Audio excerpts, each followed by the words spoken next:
Hey, Dr. Jon Finn here. Welcome to the Habit Mechanic podcast. Right now, you can get my new best-selling book, Train Your Brain for the AI Revolution, at tougherminds.co.uk. The digital book, audiobook, and physical book are all available at a special price that you won't find anywhere else. Hello, Habit Mechanics. It's Dr. Jon Finn here. I hope you're having a fantastic week so far. Welcome to a shorter episode of the Habit Mechanic podcast.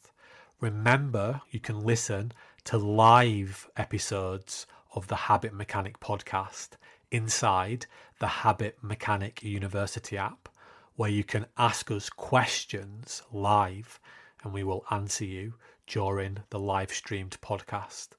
Inside the app, you can also access your Habit Mechanic Toolkit. You can also watch our live masterclasses and join our live Change Challenge coaching sessions. You can download the app for free. Yeah, so this is Barack Obama, and it's a video clip. It's of a press conference at the White House, and I think he was they just introduced some new smoking regulations. So some of the journalists were testing him because he's a smoker, and obviously, if he's smoking and then telling others that they shouldn't, that was jarring some of the journalists. So he was. I'm just looking at the chapter 18 now. He was asked by a reporter, "How many cigarettes do you smoke per day? Do you smoke in the presence of others?" And he was talking about that he'd admitted that stopping smoking was a struggle, and he said, "I've fallen off the wagon a few times, and occasionally, yes, I do smoke in front of others." But he said, "I'd say I'm 95% cured, but there are times when I mess up, like folks who go to AA, Alcoholics Anonymous. Smoking is something you continually struggle with."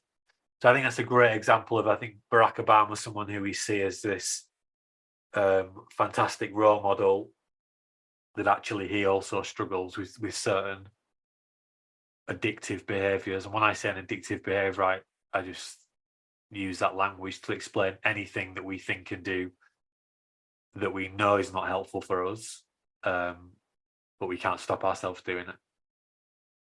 Yeah, and as you say in the chapter, John, it is a challenge. And what does Barack Obama's story then, if you like, point us towards? What is the in simple terms, what do we have to understand in broad terms to start to build helpful habits and change our behavior towards the direction we want it to?